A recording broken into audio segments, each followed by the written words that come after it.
அஸ்ஸலாமு அலைக்கும் வரஹ்மத்துல்லாஹி வபரகாத்துஹு. அன்பான மாணவர்களே, இன்று நாம் தரம் 9 தகவல் தொடர்பாடல் தொழில்நுட்ப பாடத்தின் 2ஆம் அலகான மின் விரிதாள் எனும் பாடம் தொடர்பாக பார்ப்போம்.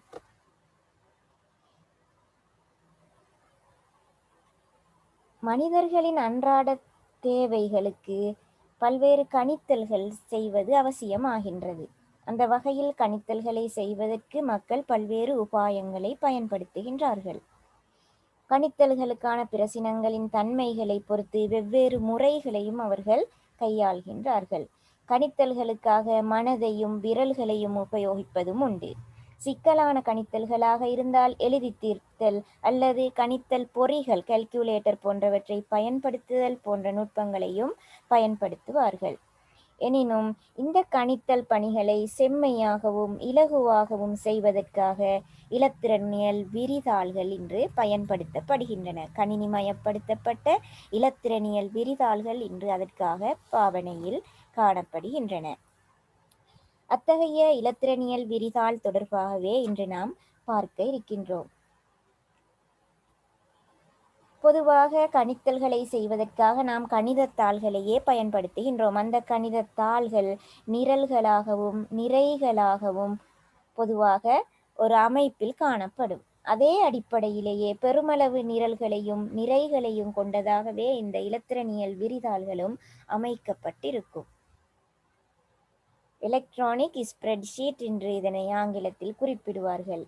இந்த இலத்திரனியல் விரிதாளை பயன்படுத்துவதால் எமது பணிகள் இலகுவாக்கப்படுகின்றன மாத்திரமன்றி இன்னும் பல நன்மைகளையும் அது பெற்று தருகின்றன. உதாரணமாக, எமது கடினமான கணித்தல்களை இலகுவாக செய்து முடிக்கலாம்.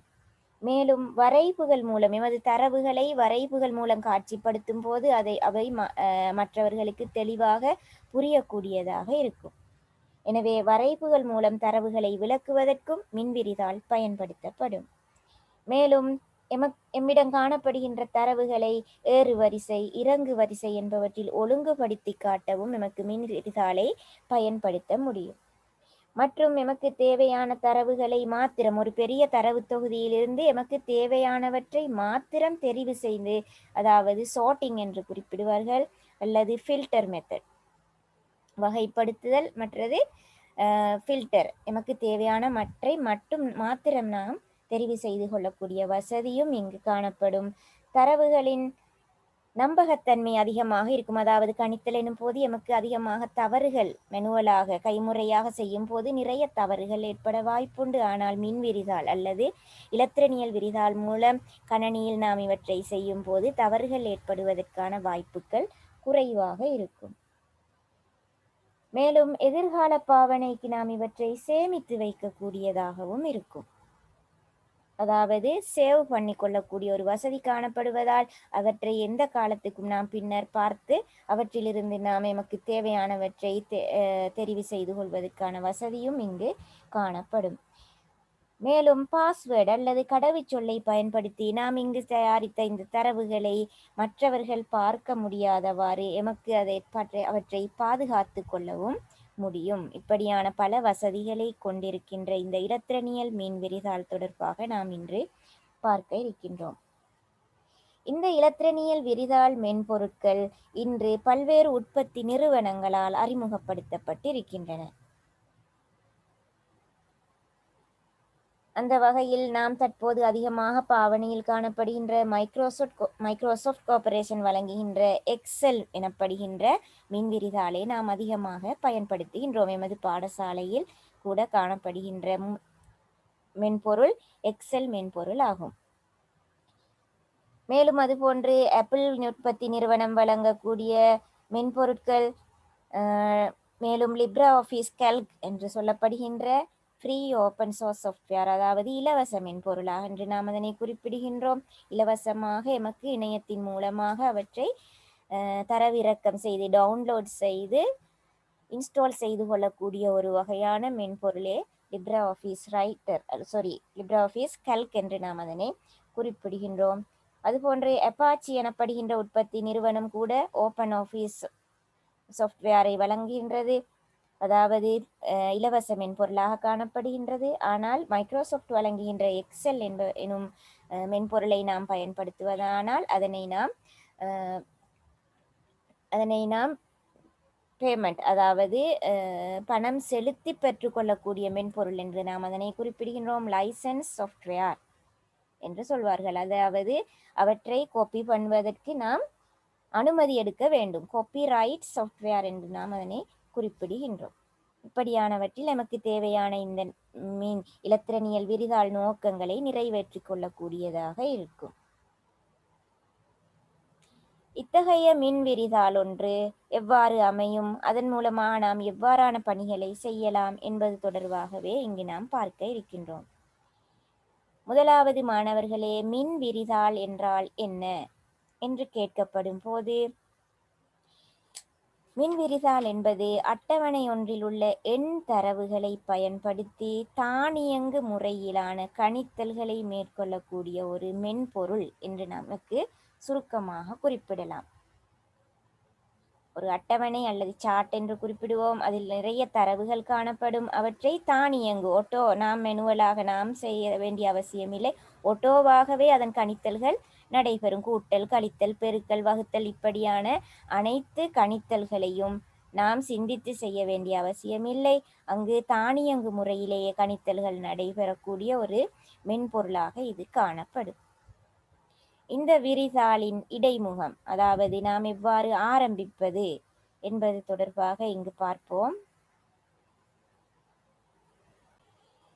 இங்கு அவதானியங்கள் மாணவர்களே, இது மைக்ரோசாஃப்ட் எக்ஸல் நிறுவப்பட்டுள்ள ஒரு மடிக்கணினியில் நாம் எவ்வாறு அதனை ஆரம்பிப்பது என்பது தொடர்பாக நாம் இங்கு செய்து பார்ப்போம். ஆரம்பத்தில் ஸ்டார்ட்ஸ் என்று, அதன் பிறகு இங்கு எக்ஸல் என்னும் ஐக்கனை நாம் கிளிக் செய்வதன் மூலமாக செல்லலாம். இங்கு உங்களுக்கு காணப்படாவிட்டால் நீங்கள் இங்கு எக்ஸல் என்பதை டைப் செய்து தேடிக்கொள்ளலாம். இங்கு எக்ஸல் என்பதை நாம் கிளிக் செய்வோம்.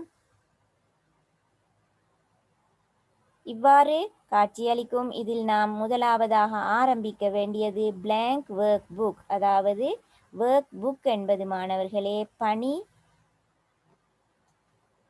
இங்கு கவனியுங்கள், இந்த இடத்தில் காணப்படுகின்ற ஒர்க் புக் எனும் சொல் உங்களுக்கு இதனை பார்க்கக்கூடியதாக இருக்கும். அதாவது பணி நூல் அல்லது புத்தகம், பணி புத்தகம் என்று நாம் பொதுவாக இதனை தமிழில் குறிப்பிடுகின்றோம். நாம் ஆரம்பிக்க போகின்ற ஒரு ஒர்க் புக்கில் சில நேரம் ஒரு ஒர்க் ஷீட் இருக்கலாம். அதில் ஆரம்பிக்கக்கூடிய ஒரு பக்கம் மாத்திரம் எமக்கு தேவையான வேலையை நாம் செய்து முடித்தால் ஒரு ஒர்க் ஷீட்டில் நாம் அதனை பூர்த்தி செய்து கொள்ளலாம். எமக்கு தேவையானவாறு ஒரு புக்கில் நிறைய பக்கங்கள் காணப்படுவது போல பிளாங்க் ஒர்க் புக். நாம் இதனை ஓப்பன் செய்யும் போது உங்களுக்கு இதனை பார்க்கலாம், கவனியுங்கள். இதன் போது இதன் இடைமுகம் இவ்வாறு காட்சியளிப்பது இடைமுகம், இன்டர்ஃபேஸ் என்று நாம் குறிப்பிடுவோம். இவ்வாறு உங்களுக்கு காட்சியளிக்கும். இதனையே நாம் ஒர்க் புக் என்று குறிப்பிடுகின்றோம். அதாவது பணி நூல் என்று நாம் இதனை குறிப்பிடுகின்றோம். ஒரு ஒர்க் புக்கில் இது ஒரு பக்கம், ஷீட் நம்பர் 1. இங்கு உங்களுக்கு இதனை அவதானிக்கலாம். கவனியுங்கள், இந்த இடத்தில் காணப்படுகின்றது ஷீட் 1. ஒரு புத்தகத்தில் ஒரு முதலாம் பக்கம் போன்று ஒரு பணி நூலில் முதலாவது தாளை நாம் குறிப்பது ஒர்க் ஷீட் என்று நாம் குறிப்பிடுகின்றோம். பணித்தாள் என்று அதனை தமிழில் அழைப்பார்கள். இது முதலாவது பக்கம். இதுவே உங்களுக்கு தென்படக்கூடிய இடைமுகமாக காட்சி அளிக்கும். அடுத்து நாம் பார்ப்போம் மாணவர்களே, பணி புத்தகம் மற்றும் பணித்தாள் என்பவற்றுக்கு இடையிலான வித்தியாசம். நாம் தற்போது பார்த்த ஒர்க் புக் மற்றும் ஒர்க் ஷீட் என்பவற்றுக்கு இடையிலான வித்தியாசம் தொடர்பாக நீங்கள் இங்கே கவனியுங்கள். முதலாவது, பணி புத்தகம் ஒன்று ஆக குறைந்தது ஒரு பணித்தாளையும் மேலதிகமாக அதிக எண்ணிக்கையான பணித்தாள்களையும் கொண்டிருக்கலாம். ஒரு ஒர்க் புக், நாம் ஒரு புத்தகத்தில் அதிக பக்கங்கள் காணப்படுவது போல ஒரு பணி புத்தகத்திலும் அதிகமான ஒர்க் ஷீட் எமக்கு தயாரித்து கொள்ள முடியும், அதிகமான பணித்தாள்களை அது கொண்டிருப்பதால். 2, பணி புத்தகத்தில் பணித்தாள்களை சேர்த்தல். கவனியுங்கள், புதிதாக ஒரு பணித்தாள்களை சேர்த்தல். நாம் செய்த பணித்தாளை நாம் அழிக்க வேண்டுமானால் அழித்தல். நாம் தயாரித்த பணித்தாளுக்கு புதிதாக ஒரு பெயரிட்டு நாம் சேமிக்கக்கூடியதாக இருக்கும். அப்பெயரை நாம் மாற்ற வேண்டுமானால் மீள் பெயரிடல் போன்ற செயல்களை எமக்கு மேற்கொள்ளக்கூடியதாக இருக்கும் இந்த பணித்தாள்களில். பணிப்புத்தகத்தின் பணித்தாள்களது பெயர்களில் எவ்வித தாக்கத்தையும் செலுத்தாமல் பணிப்புத்தகத்தை மீள பெயரிடலாம். நாம் ஒரு பணிப்புத்தகத்தின் பணித்தாள்களோட பெயரில் எந்த பிரச்சனையும் இல்லை, அதில் மாற்றம் ஏற்படுத்தாமல் ஒர்க் புக்கில் கூட நாம் மீள எமது பெயரை மாற்றி கொள்ளலாம். ரீநேம் என்னும் ஆப்ஷன் அங்கு காணப்படும், அதன் மூலமாக நாம் பெயரை மாற்றி கொள்ளலாம்.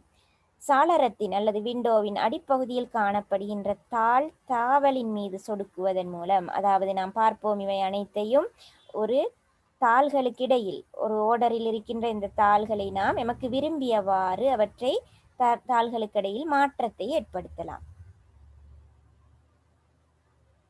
ஒரு தாளிலிருந்து அடுத்த ஷீட் நம்பர் 1 ஷீட் நம்பர் 3 இவ்வாறு நாம் தாள்களுக்கு இடையில் ஒரு தாவல், அதாவது மூவ் பண்ணி கொள்ளக்கூடிய ஒரு வசதியும் இங்கு காணப்படும். இனி நாம் ஒவ்வொன்றாக பார்ப்போம். பணிப்புத்தகம் ஒன்றில் பணித்தாள்களை சேர்த்தல். இங்கு அவதானியுங்கள்.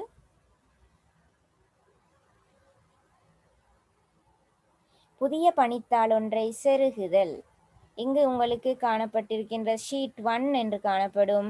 இந்த இடத்தில் ஷீட் 1 ஷீட் 2 நாம் புதிதாக ஒன்றை சேர்க்க வேண்டுமானால் இந்த இடத்தில் பிளஸ் மார்க் கொண்டு காணப்படும். அதை கிளிக் செய்வதன் மூலம் புதிய ஒரு ஷீட் தானாக உருவாகும். எமக்கு அடுத்த அந்த பக்கத்தில் எமக்கு தேவையானவற்றை டைப் செய்து கொள்ளக்கூடியதாக இருக்கும். இது தொடர்பாக நாம் பார்த்துவிட்டு வருவோம். இங்கு அவதானியங்கள். புதிதாக ஒரு ஒர்க் புக்கை ஓப்பன் பண்ணியிருக்கின்றோம். இதன் போது விரிதாள் இவ்வாறு காட்சியளிக்கும். இதன் போது ஷீட் 1 என்ற வகையில் இது காட்சியளிக்கும். இப்போது உங்களுக்கு தேவையானவற்றை நீங்கள் இங்கு டைப் செய்து கொள்வீர்கள். இனி நீங்கள் இன்னொரு பக்கத்தில் புதிதாக ஒரு தரவை உள்ளிட வேண்டுமாக இருந்தால் அதே தலைப்பில் ஒர்க் புக்கில் நீங்கள் ஒரே தலைப்பில், உதாரணமாக நாம் சொல்லுவோம் மார்க்ஸ் அனலைசிங், புள்ளி திட்டமிடல் ஒன்று செய்ய வேண்டும். அந்த தலைப்பின் கீழ் அனைத்து வகுப்புகளுக்கும் இது செய்ய வேண்டுமாக இருந்தால் நாம் ஒரு ஷீட்டில் ஷீட் 1 கிரேட் 1 என்று போட்டு கிரேட் 1 டீட்டெயில்ஸ் ஃபுல்லாக நாம் இதில் தரவுகளை உள்ளிடுகின்றோம். அதே மார்க்ஸ் அனலைசிங் தான், புள்ளி திட்டமிடல் தான் நாம் அடுத்து கிரேட் 2க்கும் செய்ய வேண்டுமாக இருந்தால் புதிதாக ஒரு ஒர்க் புக்கை ஓப்பன் பண்ண வேண்டிய அவசியம் இல்லை. அதே ஒர்க் புக்கின் கீழ் நாம் இன்னொரு ஷீட் நம்பர் 2 என்று நாம் அதனை உருவாக்கி அதில் எமக்கு அடுத்த தரவுகளை பதியலாம். இங்கு கவனியுங்கள். நாம் இதனை கிளிக் செய்கின்றேன். கிளிக் செய்யும் போது இங்கு உங்களுக்கு ஷீட் 2 கிடைக்க பெறுகின்றது. அதுபோன்று நீங்கள் தொடர்ச்சியாக ஷீட்களை உருவாக்கி கொள்ளலாம். ஷீட் 3, ஷீட் 4, ஷீட் 5 என்று இது தொடரும். அடுத்து மாணவர்களே, இங்கு அவதானியங்கள். ஒரு பணித்தாளுக்கு புதிதாக நாம் சேர்ப்பது போல இன்னும் ஒரு வசதி இங்கு காணப்படுகின்றது. பணித்தாளுக்கு மீள் பெயர் இடுதல். நாம் ஷீட் 1 ஷீட் 2 என்று காணப்படுகின்ற டிஃபால்ட்டாக காணப்படுகின்ற இந்த பெயர்களை எமக்கு பொருத்தமான விதத்தில் மாற்றிக்கொள்ள முடியும். அதற்காக நீங்கள் செய்ய வேண்டியது, இந்த ஷீட் 1 ஷீட் 2 என்று காணப்படுகின்ற எமக்கு தேவையான ஷீட் இடத்தில் சென்று ரைட் கிளிக் செய்யும் போது இவ்வாறு ஒரு பாக்ஸ் காட்சியளிக்கும். இதில் நீங்கள் ரீநேம் என்பதை கிளிக் செய்வதன் மூலம் இந்த இடத்தில் உங்களுக்கு தேவையான பெயரை நீங்கள் டைப் செய்து மாற்றிக்கொள்ளலாம். இங்கு செல் அட்ரஸிங் என்று அங்கு ஷீட் நேம் மாற்றப்பட்டுள்ளது. அதே போன்று அடுத்த வசதி, பணித்தாளை அழிப்பதற்கும் எமக்கு வசதி காணப்படுகின்றது. நாம் தயாரித்த ஷீட்டை நாம் ஏதோ தவறு நடந்துவிட்டால் தனித்தாளை முற்றாக நாம் ஷீட்டாகவே அழித்து கொள்ள முடியும். அதற்கும் நாம் அந்த அந்த தானத்தில் சென்று ரைட் கிளிக் செய்து டிலீட் எனும் ஆப்ஷனை கொடுப்பதன் மூலம் ஷீட் அழிந்து விடும். ஷீட் 1 செல் அட்ரஸிங் எனும் 2 ஷீட்கள் காணப்படுகின்றன. நாம் அழித்ததன் பின் செல் அட்ரஸிங் என்ற ஷீட் இங்கு காணப்படுவதில்லை. ஷீட் 1 மாத்திரமே காணப்படுகின்றது. இன்னொரு வசதி இங்கு காணப்படுகின்ற வசதி, களத்தை நாம் செருகுதல், மீள் பெயரிடுதல் மற்றும் களத்தை அழித்தல் மற்றும் களத்தை எமக்கு தேவையானவாறு இந்த ஷீட்ஸ் நம்பர்ஸை நாம் மூவ் பண்ணிக்கொள்ளக்கூடிய வசதியும் இங்கு காணப்படும். இது தொடர்பாக நாம் செய்து பார்ப்போம். இது நாம் தயாரித்த ஒர்க் புக்கில் காணப்படுகின்ற நாம் ஏற்கனவே ஷீட் 1 2 3 4 5 என்று 5 ஷீட்களை புதிதாக உருவாக்கி இருக்கின்றோம். இங்கு காணப்படக்கூடிய இன்னொரு வசதிதான் ஷீட்டின் பெயரை நாம் ரீநேம் செய்து கொள்ளலாம் என்று பார்த்தோம். ஷீட் 1 எனும் பெயரிடம் அந்த இடத்தில் சென்று ரைட் கிளிக் செய்கின்றேன். இவ்வாறு காட்சியளிக்கும். இதில் ரீநேம் எனும் ஆப்ஷனை கிளிக் செய்யும் போது இந்த ஷீட் 1 எனும் இடம் ஹைலைட் பண்ணி காணப்படும்.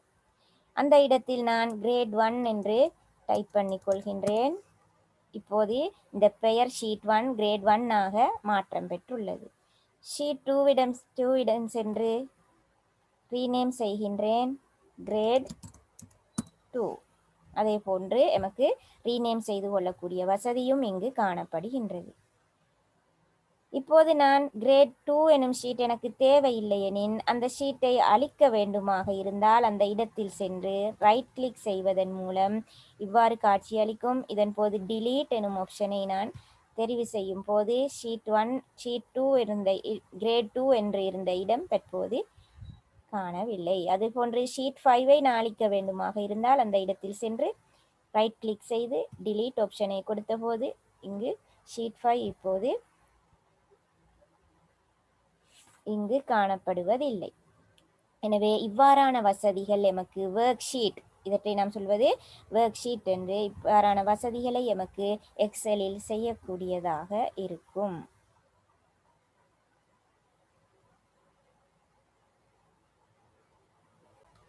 சரி மாணவர்களே, அடுத்து நாம் பார்ப்போம் ஒரு விரிதாளின் சிறப்பியல்புகள். ஒரு விரிதாளை நாம் ஓபன் செய்யும் போது அங்கு காணக்கூடிய இடைமுகத்தில் என்னென்ன விடயங்கள் அடங்கி இருக்கின்றன என்பது தொடர்பாக நாம் பார்ப்போம்.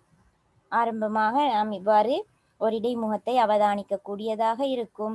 இதில் இங்கு 1 2 3 4 5 என்று கீழ் நோக்கி செல்லக்கூடிய இந்த பகுதி ஒவ்வொன்றும் 1 2 ஒவ்வொன்றும் ஒவ்வொரு வரிசை நிரை என்று நாம் இதனை குறிப்பிடுகின்றோம். அதாவது ரோஸ் என்று ஆங்கிலத்தில் குறிப்பிடுவது நிரைகள். ஒவ்வொரு நிறையும் 1 2 3 என்று இலக்கங்களால் குறிக்கப்படும். இங்கு ஒவ்வொரு நிரல்களும் இது ஒரு நிரல், இது ஒரு நிரல், இது ஒரு நிரல், இவ்வாறு காணப்படுகின்ற மேலிருந்து கீழ் நோக்கி செல்கின்றவை நிரல்கள். இவற்றை நாம் கொலம்ஸ் என்று ஆங்கிலத்தில் குறிப்பிடுவோம். இதனை குறிப்பதற்கு ஆங்கில பேரெழுத்துக்கள் பயன்படுத்தப்படும். ABCD என்று அது தொடரும். நிறைகள் என்பது இடமிருந்து வலமாக செல்லக்கூடிய வரிசை முறையானவை. இவை ரோஸ், இவை நம்பர்ஸில் குறிப்பிடப்படும். அடுத்து உங்களுக்கு தெரிய வேண்டியது இந்த இடத்தில் காணப்படக்கூடிய, இங்கு அவதானியுங்கள், இந்த இடத்தில் காணப்படக்கூடிய இந்த பகுதி, இதற்கு நாம் குறிப்பது பெயர் அடைப்பு அல்லது நேம் பாக்ஸ் என்று குறிப்பிடுகின்றோம். காரணம், இந்த இடத்தில் நாம் ஒரு செல், இதில் உள்ள ஒவ்வொரு பகுதியையும் பிரிக்கப்பட்டுள்ள ஒவ்வொரு செவ்வக வடிவான இந்த பகுதியும் நாம் குறிப்பது செல் என்று, களம். தனித்தனியாக ஒவ்வொரு சதுர அடைப்பு செவ்வக அடைப்பும் களம் என்று நாம் குறிப்பிடுகின்றோம் அல்லது செல் என்று குறிப்பிடுவோம். இந்த செல்லை நாம் செலக்ட் பண்ணும் போது அந்த செல்லுக்கு ஒரு அட்ரஸ் காணப்படும், முகவரி காணப்படும். முகவரி என்பது அது அமைந்திருக்கின்ற இடம். அந்த இடத்தை குறிக்கும் போது உதாரணமாக இந்த இடத்தில் நாம் இதனை கிளிக் செய்யும் போது, செலக்ட் பண்ணும் போது இந்த செல்லின் அட்ரஸை இந்த நேம் பாக்ஸ் காட்டும். இந்த செல்லில் இருக்கின்ற இடம் மேலே இதற்கு சரியாக நேரே காணப்படுகின்ற கொலம் G ஆக இருக்கும். அதேவேளை இதற்கு நேராக காணப்படக்கூடிய ரோ 7 நம்பர் 7 ஆக காணப்படுகிறது. அதனால் இந்த களத்தின் பெயர் G7 என்று நாம் இதனை குறிப்பிடுகின்றோம். உதாரணமாக இந்த இடத்தில் அந்த செல் இருந்தால், இந்த இடத்தில் இருந்தால் நாம் எவ்வாறு பெயரை குறிப்பது? மேலே காணப்படுகின்ற கொலம் நம்பர் D, கேபிட்டல் Dயும் நேரே காணப்படுகின்ற ரோ நம்பர் 2, ஆகவே D2 என்று நாம் இதனை குறிப்பிட வேண்டும். இந்த செல் அட்ரஸ் D2, அதுபோன்று இந்த செல் அட்ரஸ் G7. இவ்வாறு ஒவ்வொரு களத்துக்கும் முகவரி காணப்படும். அந்த கள முகவரியை காட்டுகின்ற இடம் இந்த நேம் பாக்ஸ் ஆகும். அடுத்து இந்த இடத்தில் காணப்படக்கூடிய பகுதியும் உங்களுக்கு தெரிய வேண்டும். இதனை நாம் குறிப்பது ஃபார்முலா பார். அதாவது சூத்திரம் பொதுவாக கூட்டல், கழித்தல், பெருக்கல், வகுத்தல் இப்படியான கணித்தல்களையே நாம் பொதுவாக செய்கின்றோம். அதற்காக ஒவ்வொரு சூத்திரங்கள் ஃபார்மியூலா காணப்படுகின்றன. அந்த ஃபார்மியூலாவையே இங்கு காட்சிப்படுத்தும். அது தொடர்பாக விரிவாக நாம் பிறகு பார்ப்போம். எனவே பொதுவாக நீங்கள் இந்த விடயங்களை அறிந்து வைத்திருக்க வேண்டும். இடமிருந்து வலமாக காணப்படுவது ரோஸ், அது இலக்கங்களில் காணப்படும். மேலிருந்து கீழாக காணப்படுவது கொலம்ஸ் அல்லது நிரல். இவை ABCD என்று ஆங்கில எழுத்துக்களில் ஆரம்பிக்கும். அடுத்து நேம் பாக்ஸ், மற்றது ஃபார்மியூலா பார், சூத்திர சட்டமும் பெயர் அடைப்பும். அடுத்து ஒரு களத்தை நாம் எவ்வாறு அட்ரஸ் பண்ணுவது, முகவரியிடுவது என்பது தொடர்பாக பார்த்தோம். இறுதியாக செல் ரேஞ்ச், கள வீச்சு என்று சொல்வது ஒரு தனிக்களம் அல்ல, அதிக நிறைகளையும் நிரல்களையும் சேர்த்து நாம் குறிப்பிடும் போது செல் ரேஞ்ச் என்று குறிப்பிடுவோம். அது அடுத்துள்ள களங்களாக இருக்கும். அடுத்துள்ள களங்களின் கள வீச்சே நாம் செல் ரேஞ்ச் என்று குறிப்பிடுவோம். அது தொடர்பாக பார்ப்போம். இங்கு கவனியுங்கள் மாணவர்களே, ஒரு ஒர்க் ஷீட்டை நான் இங்கு ஓப்பன் செய்திருக்கின்றேன். இவ்வாறு இடைமுகம் காட்சியளிக்கும். இங்கு நிறைகள் அல்லது ரோஸ் என்று சொல்லப்படுவது இடமிருந்து வலமாக காட்சியளிக்கும் 1, 2, 3, 4 என்று ஆரம்பிக்கின்ற இவற்றுக்கு நாம் சொல்வது ரோஸ் என்று குறிப்பிடுகிறோம், அல்லது நிறைகள் என்று நாம் இதனை குறிப்பிடுவதுண்டு.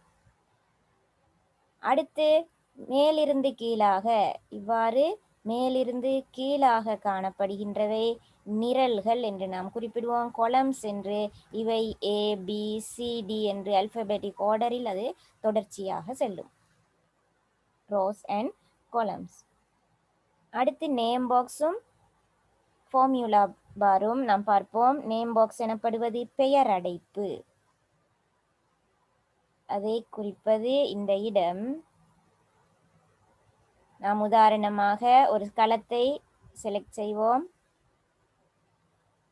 இந்த இடத்தில் இந்த செல்லை இப்போது இந்த செல்லை அட்ரஸ் பண்ண வேண்டும், முகவரியிட வேண்டும். எனக்கு தெரியும் இதற்கு நேராக மேலே காணப்படுகின்ற கொலம் நம்பர், கொலம் லெட்டர் F. அதே நேரம் இங்கு ரோவில் காணப்படுகின்ற இலக்கம் 7. ஆகவே முதலில் நாம் கொலம் லெட்டரை குறிப்பிட வேண்டும், அது F. இங்கு 7. ஆகவே இதன் பெயர், இந்த செல் அட்ரஸ் F7 என்று இங்கு உங்களுக்கு காட்சி அளிக்கின்றது. இன்னொரு இடத்தை கிளிக் செய்கிறேன். இந்த இடத்தில் இந்த செல்லின் பெயர் I4 என்று இங்கு காட்சி அளிக்கின்றது. அதுபோன்று இந்த இடத்தை கிளிக் செய்கின்றேன். இது O மற்றும் இங்கு 7, O7 என்று காட்சி அளிக்கின்றது. இது நேம் பாக்ஸ் அல்லது பெயர் அடைப்பு என்று நாம் குறிப்பிடுகின்றோம். இவ்வாறு நிறைய களங்களை நாம் அடுத்துள்ள களங்களை சேர்த்து இருக்கும் போது அதனை குறிப்பது செல் ரேஞ்ச், கள வீச்சு என்று நாம் அதனை குறிப்பிடுகின்றோம். அடுத்து மாணவர்களே, இந்த பகுதியை கவனியுங்கள். இந்த பகுதியை காணியுங்கள். இது ஃபார்மியூலா பாரை எழுதக்கூடிய பகுதியாக இருக்கும். இந்த பகுதி அதாவது சூத்திரங்கள் என்று நாம் அதனை குறிப்பிடுகின்றோம். உதாரணமாக உங்களுக்கு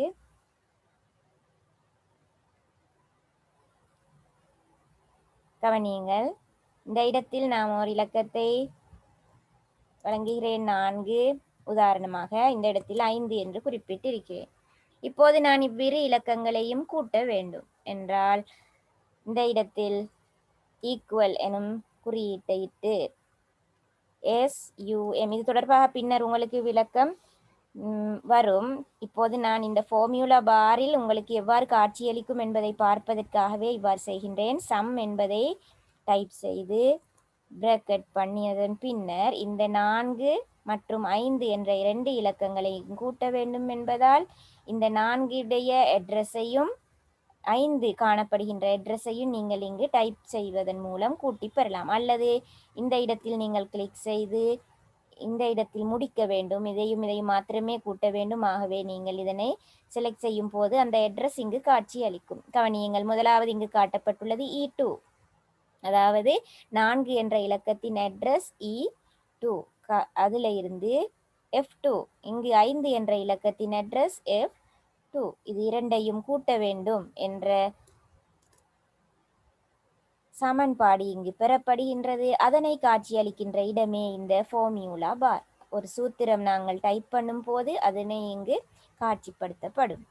இப்போது நாம் என்டர் பண்ணும் போது இந்த பெருமானம் கூட்டி வந்த பெருமானம் முன்பதாக இங்கு உங்களுக்கு காட்சி அளிக்கின்றது. அதனுடைய சூத்திரம் இவ்வாறு காட்சி அளிக்கின்றது. இப்போது உங்களுக்கு அது விளங்கி இருக்கும்.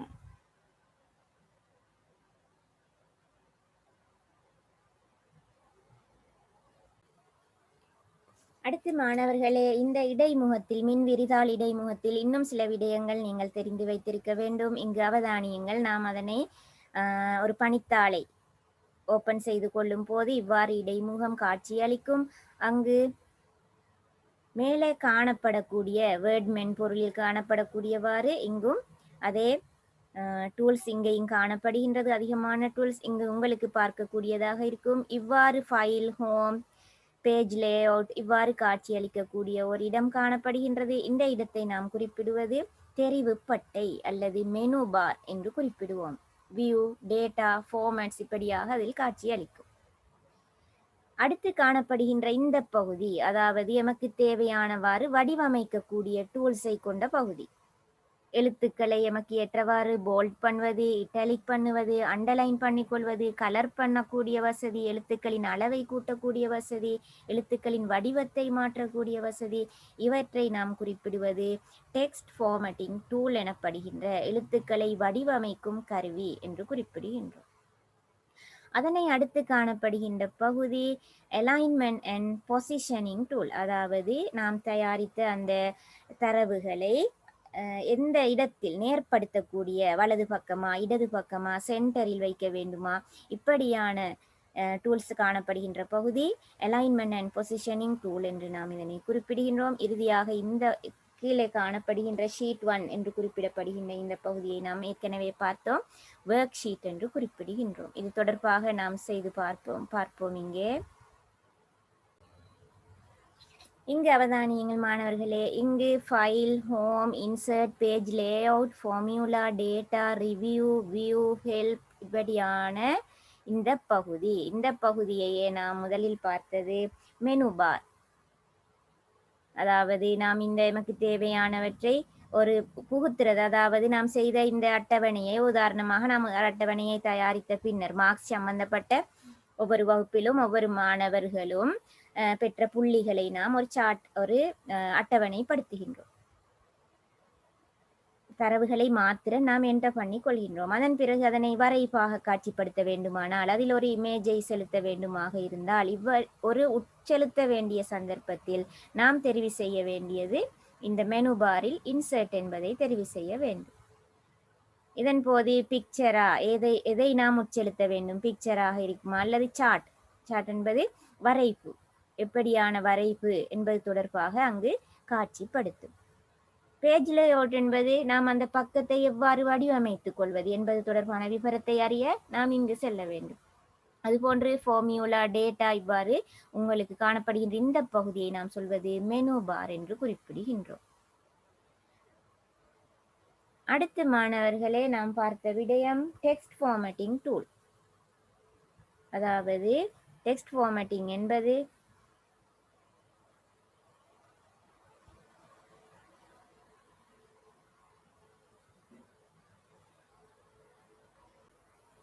டெக்ஸ்ட் ஃபார்மேட்டிங் என்பது இந்த பகுதியில் உங்களுக்கு பார்க்கலாம் போல்ட், இட்டாலிக், அண்டர்லைன் இவ்வாறான இது தொடர்பாக நாம் விரிவாக பிறகு பார்ப்போம். இதில் காணப்படுகின்ற விடயங்களை மாத்திரம் இப்போது தெரிந்து வைத்திருந்தால் போதும். லெட்டர்ஸ், நாம் டைப் பண்ணி கொள்ளக்கூடிய லெட்டர்ஸை எவ்வாறு டார்க் ஆக்குவது, ஐ என்பது இட்டாலிக் சரித்து எழுதுவது, யூ என்பது அண்டர்லைன் அதற்கு கீழ் கோட் அடிக்க தேவைப்படின், அதுபோன்று இது போர்டர் பண்ணுவது எல்லை இடுவதற்கு, அதுபோன்று செல்ஸை முற்றாக கலர் பண்ணுவதற்கு ஃபில் பண்ணுறதுக்கு ஒரு கலராளர், இது லெட்டரை மாத்திரம் ஒரு கலர் பண்ணுவதற்காக, இது எழுத்துக்களின் சைஸை கூட்டி குறைப்பதற்காக, எழுத்துக்களின் வடிவமைப்பை மாற்றிக்கொள்வதற்காக இவ்வாறாக காணப்படுகின்ற பகுதி டெக்ஸ்ட் ஃபார்மேட்டிங் டூல் என்று நாம் குறிப்பிடுவோம். அடுத்து காணப்படுகின்ற பகுதி அலைன்மெண்ட், அதாவது அலைன்மெண்ட் அண்ட் பொசிஷன் என்கின்ற இந்த பகுதியில் காணப்படுகின்ற விடயங்கள் எமக்கு லெஃப்ட், ரைட், சென்டர் இப்படியான பகுதிகள் அனைத்தும் இதில் காணப்படும். மேர்ஜ் அண்ட் சென்டர், மேர்ஜ் என்பது நிறைய களங்களை நாம் ஒரு களத்துக்காக மாற்றிக்கொள்வது, இப்படியான செயற்பாடுகளை நாம் இதில் செய்யக்கூடியதாக இருக்கும். சரி மாணவர்களே, இதுவரை நாம் ஒரு விரிதாள் என்றால் என்ன, விரிதாளில் காணப்படக்கூடிய இயல்புகள் மற்றும் ஒரு ஒர்க் ஷீட் மற்றும் ஒர்க் புக்கில் காணப்படக்கூடிய வசதிகள், எவ்வாறு நாம் டிலீட் செய்து கொள்வது, ரீநேம் செய்து கொள்வது, புதிதாக எட் பண்ணுவது, எவ்வாறு மூவ் பண்ணுவது தொடர்பாகவும், மேலும் ஒரு ஒர்க் ஷீட்டை நாம் ஆரம்பிக்கும் போது அதில் காணப்படக்கூடிய மெனு பார், டெக்ஸ்ட் ஃபார்மேட் மற்றும் அலைன்மெண்ட் டெக்ஸ்ட் இப்படியானது காணப்படுகின்றவை தொடர்பாகவும் நாம் விரிவாக பார்த்தோம். அடுத்த வகுப்பில் நாம் இது தொடர்பாக மேலும் சில விடயங்களை பார்ப்போம்.